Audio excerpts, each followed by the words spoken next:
Let's straight away dive into the debate with Claude Alvarez. Claude, do you think what the government has done is a sell-off for the state of Goa? I don't want to look at it in terms of sell-off, but what they have done is they have actually tried to, with these new laws, very draconian laws, take away all the constitutional rights of people in villages and everywhere else. So they have said that they have brought in this new law for this investment promotion, which says that all state statutory Goa laws will not apply. They will cease to exist. Wherever this board says that this will be an industrial promotion area, nothing else will apply. Now, I think this law is purely unconstitutional and it will not remain on the statute books. Respond to that. You're the MLA from the BJP. Why should a law overrule every other law, Siddharth? Because at the end of the day, the laws like town planning, regional planning, all these laws have to be applicable. But the Investment Promotion Board is a super law. That's the allegation. We are looking at a world which is of 7 billion people. Today we have to realize the dreams of the youngsters and same time conserve our environment also. But to do this, we have to be pragmatic. We have to get in more industries, and Goa needs clean industries. Inside eco-sensitive zones too? I'm sorry, you're mixing the two issues. The eco-sensitive bill is very clear. It says the activities permissible as per the Eco-Sensitive Zone Act are allowed. And I have read through the Eco-Sensitive Zone Act. It says only temporary nature. That means you can use wood or something like that to create tents or some activities revolving around that, so that ecotourism is flourishing in this state. Dr. Oscar Bala, please come in here, because I mean the issue of Goa's economy is very important, and ever since mining has been stopped, this has been the big debate. Space is sparse, industry is not really coming in. Have the moves of the government really helped the state, you think, or it does come at the cost, huge cost of the environment? See, frankly speaking, Tejas, I think there is this confrontation between the government and the people of Goa, which is really not conducive to any solution. I believe you must have environment and you must have economy. Nothing runs without the economy. The solution to this would be for this government to actually finalize first the regional plan. It's a very simple solution. You mark out and demarcate which are the eco-sensitive areas, which are complete no-go areas. Nothing can go there. Then you mark out areas which are earmarked for what kind of industries. Take the local population into confidence, build up some kind of a consensus as to what kind of an industry should come there. Surely some kind of industry has to come, whether it's universities, whether it's the educational industry, IT industry, whatever. Some industry to provide jobs, otherwise you're having Goans fleeing our land. But you need to mark this out in such a way that investment is not hampered, the environment is not hampered, both the industrialist and the entrepreneur is happy, the Goan is happy, and the environmentalist is happy. But for this, the government needs to be transparent. Thus far, we have not seen this government fulfill any one of its promises from this manifesto. The casino industry, the drug trade, the mafias, the getting back the billions from the mining loot, nothing has happened. So why should we believe them when they bring in such a draconian law? They are not able to regulate the existing laws. So when you bring in such a draconian law, no one, I'm sorry, is going to believe. And in most governments, trust deficit between the people and the government is always there. Wendell, I mean, do you think it is so draconian that it is the point is being missed by politicians, or are people getting unnecessarily fooled, as the Chief Minister told me? I think what is very important for me is that we need investment for sure, but who that investment is benefiting. Because I can tell you from my village of Kolwal, there's industry that has come there. We have not benefited at all. The local Goan has not benefited at all. And I think these laws are not for the local Goans. These are for outsiders to come in, invest in Goa and take Goa. I'm surprised to know that what they consider a high investment is less than $1 million. We are talking of 5 crores. So 5 crores is for me nothing. It's peanuts. I can understand. If you're trying to get into Singapore, you can get in for 7 crores, which is $1 million, and get a visa. So what kind of figures are these? Why are they there? Are they just meant to help hotels like the Four Seasons clear the coconut trees so that they can have a golf course? Do we need a golf course? Do we have enough water to sustain a golf course? Or we are not getting 24 hours a day water and power? I'm running my factory in Goa on generators. I think it's despicable that investment is being made, is been invited without infrastructure to start with. Mr. Prabhu Desai, come in here because you are from Credite, you're the president. I mean, the allegation is this has been done for the builders' lobby, for the developers' lobby. As Wendell was saying, I mean, take him on these arguments. Exactly. The basic thing is that any development or any government comes out with anything pertaining to the development, it automatically is pointed out that a builder is benefited. Are you happy or not? Are you happy or not? Absolutely. I will come to the point that there are three aspects which I think we are discussing today. One is investment board, another is eco-sensitive zone, and another is coconut. Government might be having some good intentions of coming out with the things like investment development is boosting to say the economy or entrepreneurs. Secondly, eco-sensitive zone, what I understand is that what they were trying to do is that we have a rule, wildlife sanctuaries have been declared, and within 1 kilometer of the wildlife sanctuaries, no development is permissible.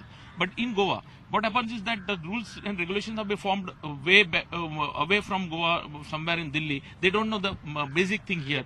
What has happened is that in that 1 kilometer zone, there are people staying down there. Okay. So government might be intending to have that to... Are you, one short answer. Are you happy with the investment promotion board? Are you happy with that? It's a fast tracking of all projects.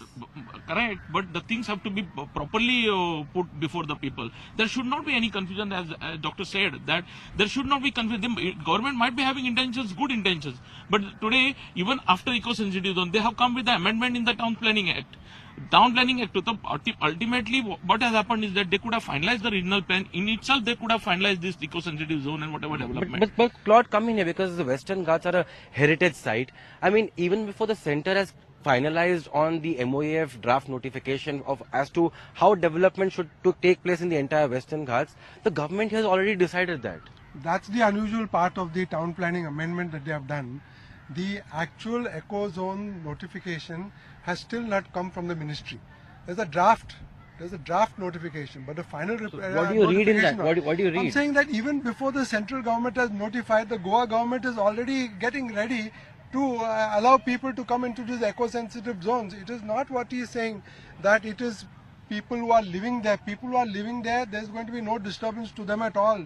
You can continue your agriculture, your cottage industries, whatever you can do. There's no bar. It is not a no development zone.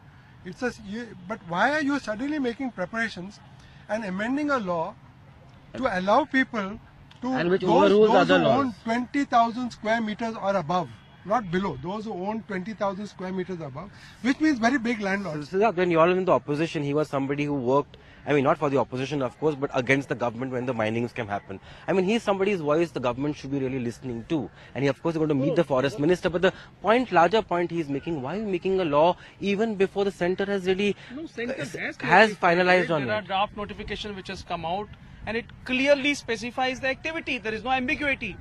See, it is the people of Goa have to come here and debate. Unfortunately, all of us are from the cities, whom this law does not even take into account. I live in a village. I'm not living in a city.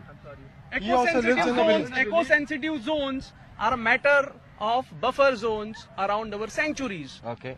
Now, sure. We cannot mislead people. Okay. We have to be clear. No, there are two eco zones. One is under Western Ghats. This is very clear. And one is 1 kilometer. Cloud, this is very clear. These proposals have to be weighted by a committee which is for the buffer zones around the sanctuaries. This is very clear. I have got the act here. We have to read the act. One second. He wants to come in here. Yes. I have read the act in detail. I've been reading the act since a long time, since it was tabled, put forward in 2014. I just want to say that I live in a village and I've seen my village destroyed because of these stupid acts that come in. We have been a very small village of 2,000 people. Now we ballooned to 9,500. We have a satellite town of Mapsa, which we didn't need. We have a jail. We have an industrial unit, which we didn't need. In the process, we have reduced our green cover. And this Minister of Forest and Environment now, Mr. Arlika, says that that Goa can do with a 33% green cover. But when places will develop, We can develop, but we have to develop in a very progressive international way. Okay. We cannot develop at the cost of destruction. Where will tourism go? I mean, we are not known as an industrial state. Okay. We are known as a tourism state. Okay, let me get Terence here. Terence George, you have been researching on this entire thing. Do you agree with what the MLA is saying, Siddharth? See, I would just like to say, if you take one example of the Anjune Panchayat, which is the northernmost in Goa, it includes the Madai Wildlife Sanctuary and it includes the eco-sensitive zone of the Madai Wildlife Sanctuary, which is 1 kilometer. There is also the protected forest, and there is the natural cover as per the regional plan. Also here there is one wetland, which is the Anjune Reservoir. So when we are talking about any activity coming in this eco-sensitive zone, which is meant to be the shock absorber for wildlife, within the wildlife sanctuary, it has to be a transition zone from low protection to high protection.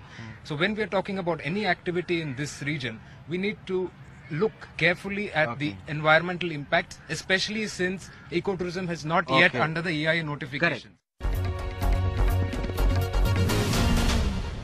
Last one, let's start with you. I would like to encourage investment in Goa for sure, but I would like it to be at the benefit of Goans. Okay. And the trees have to be protected, especially the coconut tree. Mr. Prabhudev, sir?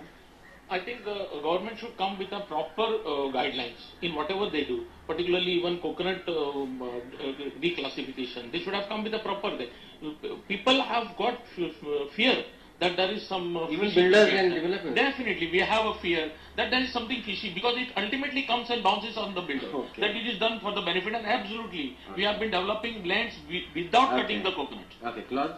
All these policies are keeping the good people away, the good industries away, because nobody wants to be associated with a project which is demolishing the environment in Goa by propping up development. So it's necessary. By this, all the persons who would not normally be allowed, they are now coming in because of these draconian laws. I don't think it is, this is the state. We have to look at everything in a pragmatic way, Tejas. Now, everything cannot be looked at from a negative point of view. Today, if we have to give avenues to our youth to work, we have to let the industries, good industries, as like Wendell Bob has said.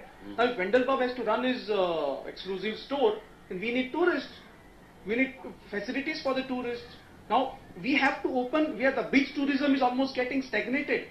We have to go to the hinterland. We have always been, everybody has been talking, and why should the people from hinterland be left out of this? Animals may come out, that may happen, but no, it will not happen. Tejas, I think the fundamental thing here is Goa needs to change the political narrative that is presently there.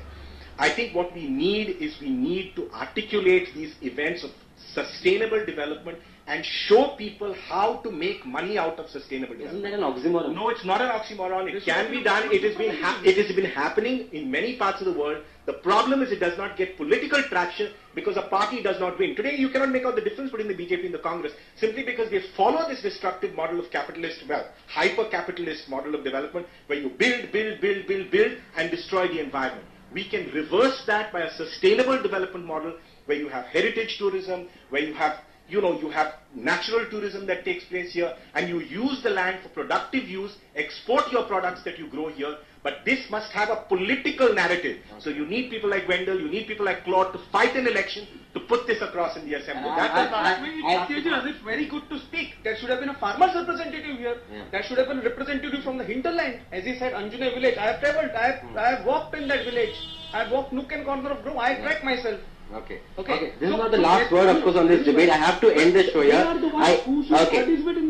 have to end the show here. It's a huge controversy. You can see tempers here, of course, are really high given the absolutely sensitive nature of this debate, because the coconut tree is a huge symbol of the state of Goa. That's all we have on this show. Goodbye and thanks for watching.